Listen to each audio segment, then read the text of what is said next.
We've been using Music now since the very beginning. We were beta testers in the software and throughout its development phases have been assisting with testing and development. Music version 4 is quite useful as a tool to be used on its own, but it's also inherently flexible. So you can couple it up to other models, you can bring data into Music and feed data out of Music into other models. And we've done a fair bit of that recently, where we're looking at using Music in larger catchment assessments and then coupling that with receiving water quality models and understanding that whole process from the individual lot right through to does it make a difference in the receiving water, in the bay, in the estuary, in the river. What we've seen with the new version of Music is really to take the understandings that we've had as practitioners and also the science and incorporate that within the new model.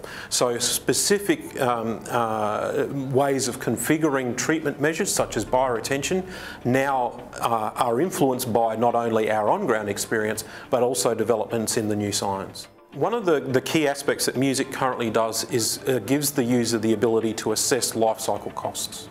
Those life cycle costs are very important in terms of being able to tell local governments what their burdens are in terms of assets being handed to them, but it would be really useful to also quantify what the benefits are so that they don't just see a big dollar cost, they actually understand what they're saving when they implement something using Music. Music version 4 improves the science, and by improving the science we improve our understanding of what's being put in the ground.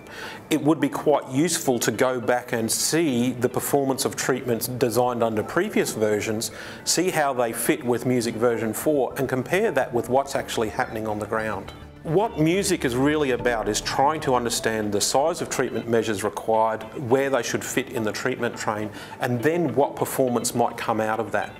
What we really need as planners and assessors of urban stormwater modelling is the ability to assess consistently across the board, and Music offers that.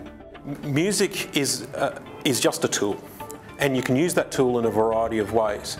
Coupling it up with other e-water tools like Watercast, Urban Developer, the Rainfall Runoff Library, for example, all of those tools are a package that assists us as modellers to be able to improve the predictive capacity of the individual model and also give a much better whole of catchment view.